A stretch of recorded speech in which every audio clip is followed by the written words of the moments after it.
Welcome to this 10-minute total session for glute and hip strength. The only thing you need for this session is a little bit of wall space because we're going to use it in a moment for a little bit of support. So be close to a wall that you can use. And then we are starting feet hip distance apart. So hips, knees and ankles in alignment. Big breath in as you reach tall through the crown of the head. So we create that length through the spine. Open across the chest bone. Little tip and tilt of your tailbone, finding the two extremes. And then settling in that midpoint so that the tailbone is down towards the floor. And then really easy warm up, we're just going to drop down into a squat as if we're sitting on a chair behind us and then come back up. So sitting back into that squat and then back up. So as you drop down, making sure that those lower abs are pulling in and not pushing away. And we're going to gradually lift the arms higher and higher as we drop down. So we get a bit of work through the shoulders as well. Good. And then just see how low you can get into that squat. So come down, see if you can drop the bottom a little bit lower. Just test the range. Get as low as you can and then drive back up. Drive back up. Push through the feet. Drive yourself back up. For 5. 4, 3, 2, last one, 1, push back up. Hands are going to go on hip bones now. We're going to find the knobbly bit at the front and we want to try and keep them level for this one. So we're going to drop into a squat but not as deep.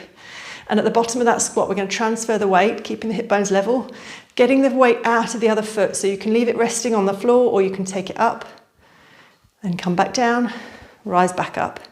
So down into your squat, transfer the weight, slide this foot away, lift it up if you can, bring it back down, rise back up.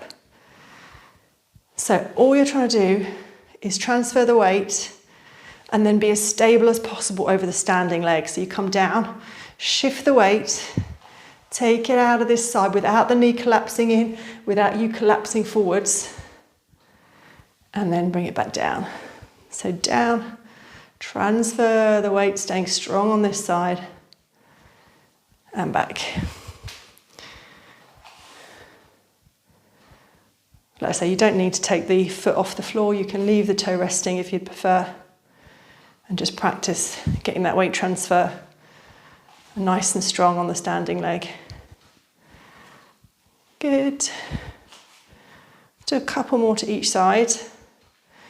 Now, hopefully, if you've got a weaker side, it'll become obvious with this exercise. Some sides might be more challenging. We all have a stronger and a weaker side. Just make a note of which side that is, because we'll work on that side first for the next exercise. Good, let's do one more to each side. Transfer. Good, and then come back, shake it off.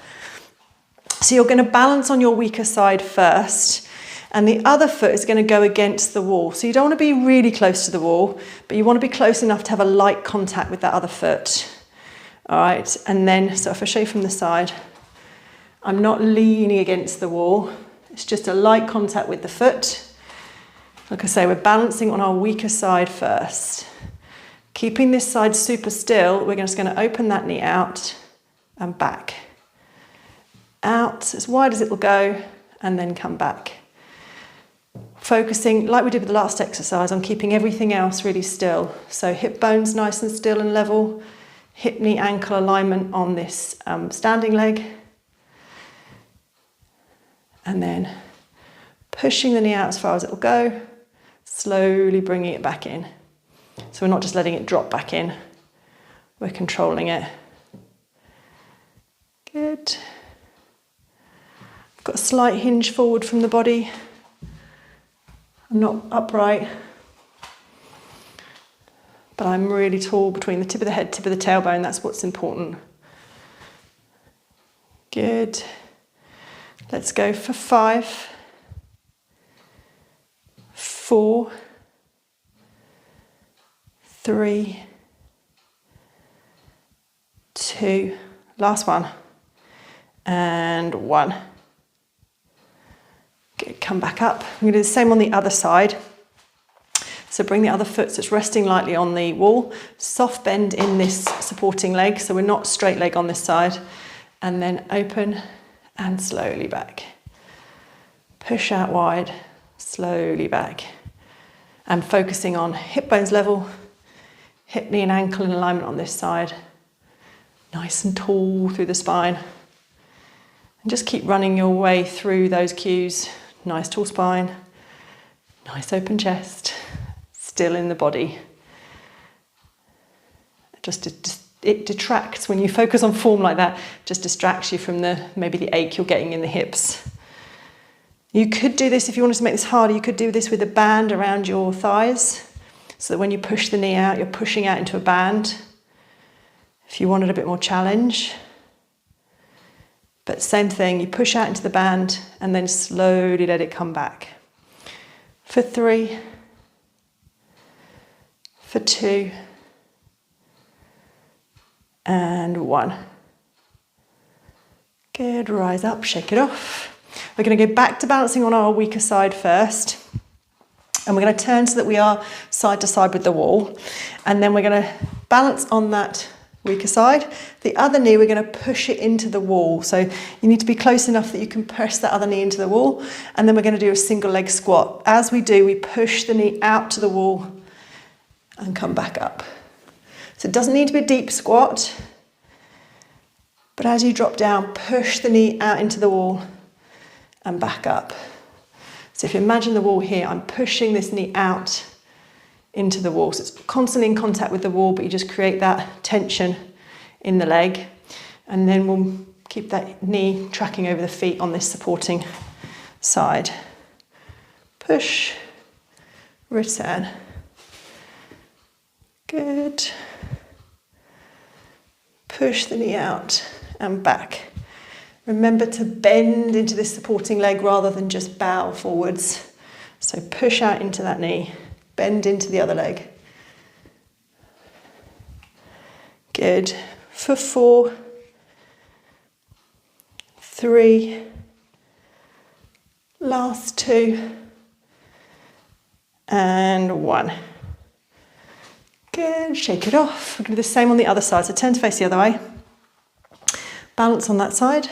Push the weaker side into the wall. Same thing. Drop down into that knee on the supporting side. And then back up. As you do, the other knee is pushing into the wall.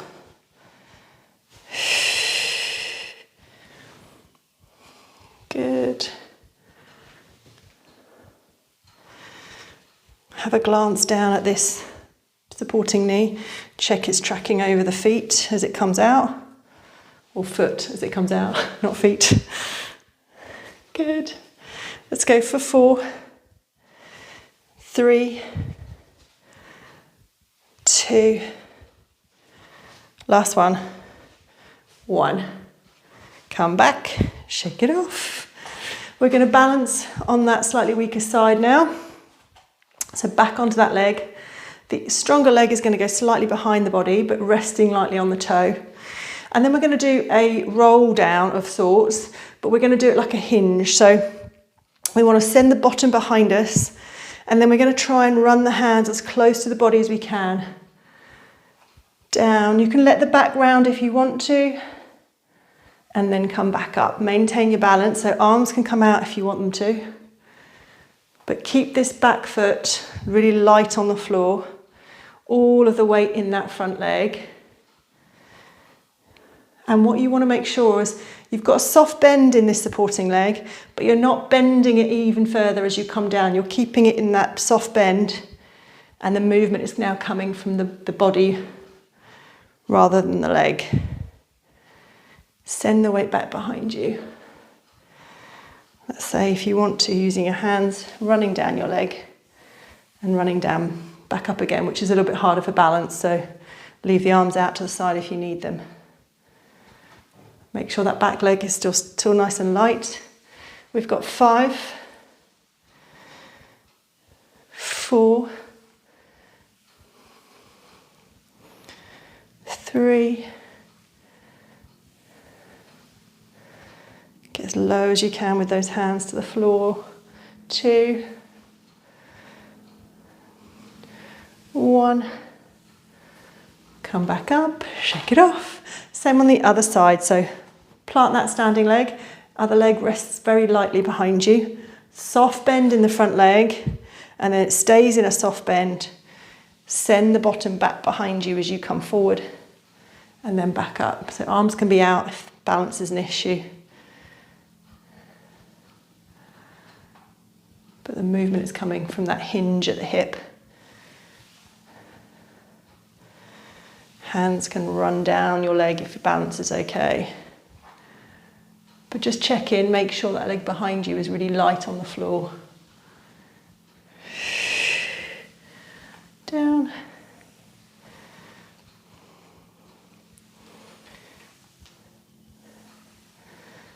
Good, let's go for 6 from here. For 6. 5. 4. 3 more. 3. 2. Last ones. 1. Come up. Shake it off. And hopefully you feel that nicely in the hips and glutes.